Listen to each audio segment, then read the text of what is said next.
Moi je me suis installé il y a une dizaine d'années en reprenant une ferme où il n'y avait pas de successeur. Donc c'était une ferme qui était en conventionnel. Je l'ai convertie au bio dès mon installation. Par contre pendant quasiment jusqu'à il y a 1 an ou 2, j'étais un des seuls sur le territoire à être sur ce système d'exploitation, c'est-à-dire en polyculture.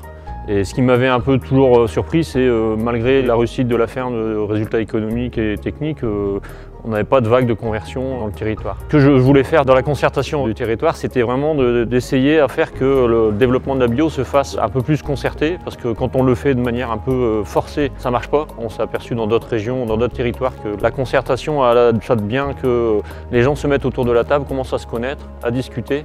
Et du coup, c'est là où on peut commencer à développer vraiment l'agriculture biologique. Je pense que ce qui est intéressant, c'est justement le regroupement et travailler avec l'ensemble des acteurs qui sont concernés par le développement de la filière biologique. Pas seulement que les agriculteurs, mais aussi les citoyens, mais aussi les responsables d'associations d'environnement, de parents d'élèves. Enfin, voilà. Et ce qui est intéressant, c'est de croiser justement les regards sur ce développement de la bio, et puis aussi de sortir des préjugés habituels sur la bio, c'est des maraîchers en vente directe, c'est voilà, ça marche pas, ou techniquement les champs sont sales, etc.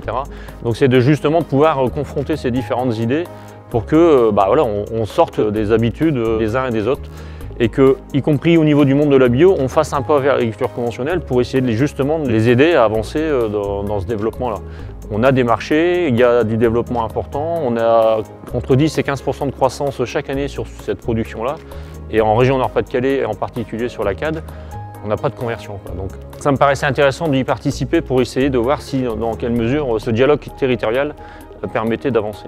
L'état d'esprit s'était à la fois intéressé, avec quelques craintes, parce qu'on a aussi vu certains territoires où un certain nombre d'acteurs, notamment des responsables agricoles, qui ne voulaient pas de l'agriculture biologique et du coup bloquaient l'ensemble du dispositif.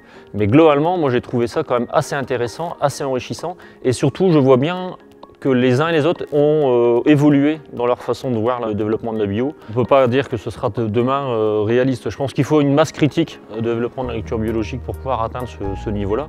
Aujourd'hui, voilà, on n'en est pas encore là. On a des nouvelles conversions qui développent depuis 2-3 ans, notamment ici sur la commune, on a 2 agriculteurs qui se sont convertis. On sent en fait un engouement sur cette production-là.